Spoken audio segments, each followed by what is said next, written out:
Olá pessoal, tudo bem com vocês? Eu sou a professora Elane e na aula de hoje nós vamos explorar os elementos básicos de um mapa. Entre esses elementos nós temos o título, orientação, legenda, escala, fonte dos dados e anotações e elementos de localização. Então nós vamos aprender o que significa cada um desses elementos, o que eles representam e como eles podem ser organizados. Ou seja, ter essa compreensão é muito importante, porque na próxima aula nós vamos entender como tudo isso vai funcionar no ambiente SIG, no QGIS. Vamos começar? Então, os exemplos que eu utilizo nessa aula são mapas do IBGE e podem ser encontrados na biblioteca deles.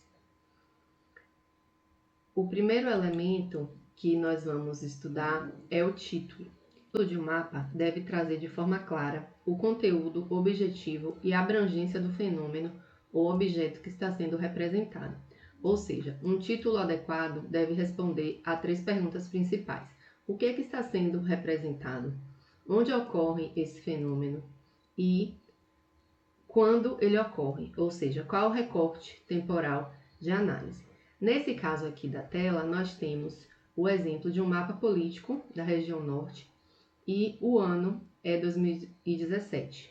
Ou seja, percebam que a gente identifica esses 3 elementos, né? O que está sendo representado, onde e quando.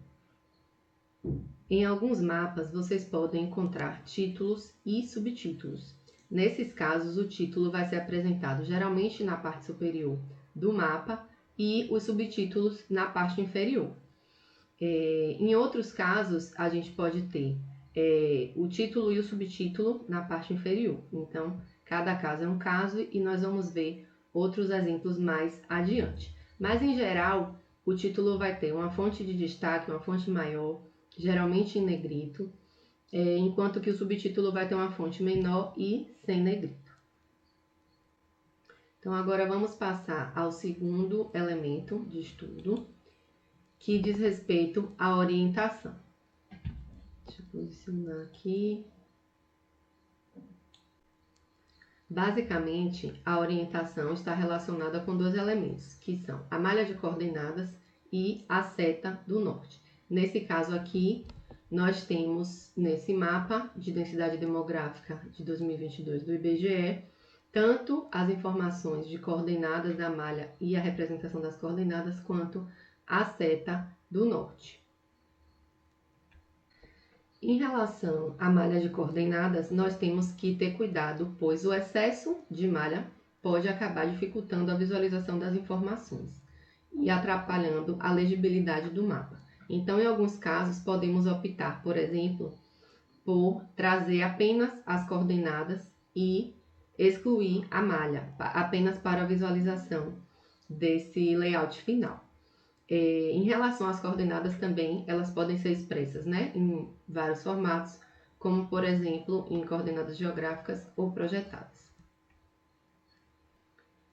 Já a seta do norte, nós vamos ter uma infinidade de variações para representação no próprio QGIS, ou então nós podemos inserir um elemento da nossa biblioteca, mas geralmente optamos por exemplos mais simples. O terceiro elemento de estudo é a legenda.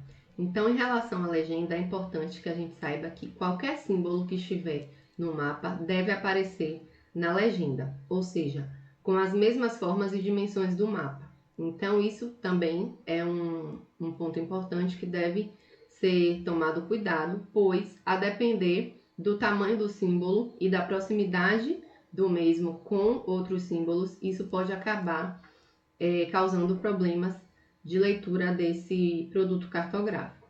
Geralmente nós seguimos um padrão da primitiva gráfica, ou seja, elaboramos, né, essa legenda baseada em uma estrutura. Então, inicialmente usamos pontos, depois linhas e depois polígonos, feições que são representadas de acordo com essas primitivas gráficas. E caso eu tenha também a representação de dados matriciais, como imagens de satélite, modelos digitais de terreno, eu traria aqui a informação na sequência. Então, são vários elementos a serem considerados na elaboração de uma legenda. O quarto elemento de estudo é a escala, e essa escala pode ser de dois tipos, basicamente, numérica ou gráfica. Em um mapa, podemos inserir ambas em conjunto, como nesse caso aqui, que nós temos a numérica e a gráfica. É importante ressaltar também que alguns autores preferem não utilizar essa escala numérica em alguns mapas, pois, a depender da forma de reprodução, ela não acompanha, né, os diferentes tamanhos. Então, nesses casos, é dada preferência pelo uso da escala gráfica. Então, a escala gráfica é uma forma de representação dividida em partes, mostrando os comprimentos dessa carta diretamente em termos de unidade do terreno. Então, a escala gráfica pode ser dividida em duas partes, a partir da origem, né? Que seria uma parte à direita, considerada escala, e outra à esquerda, que é considerada talão.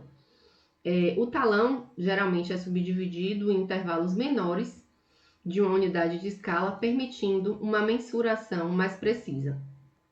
Então, por razões aí de funcionalidade, utilizam-se geralmente entre 6 e 12 divisões nas escalas gráficas, incluindo já o talão. Na sequência, nós temos as informações relacionadas à fonte dos dados. Então, nesse exemplo aqui, o mapa foi elaborado considerando a base cartográfica contínua do Brasil ao milionésimo de 2016 e da classificação da população baseada também em 2016. Então, essas informações são importantes para serem expressas no mapa, e além delas podemos ressaltar o datum utilizado, a projeção, meridiano e paralelo de referência e também informações de quem produziu esse dado, né? No caso, o órgão, o setor responsável pela elaboração. É importante ressaltar também que uma coisa é o ano de elaboração do mapa e outra coisa é o ano de elaboração do dado usado como base para a produção desse mapa. Então, temos que ter muito cuidado para que essas informações sejam expressas e representadas no produto final. Por fim, nós temos um elemento de localização que é um encarte, geralmente representado aqui por retângulos, para demonstrar essa ampliação de uma área específica de destaque no mapa. Então, nesse caso aqui, foi dada ênfase a essa área a partir desse encarte de localização, essa área aqui próxima a Salvador, justamente porque a forma que estava sendo representada ficava difícil, a escala de visualização ficava difícil de identificar os detalhes. Então, são estratégias utilizadas aí para casos como esse. Então, em aulas futuras, aprenderemos a fazer um encarte no QGIS. E assim finalizamos a aula de hoje com o estudo desses principais elementos de um mapa. Até a próxima aula!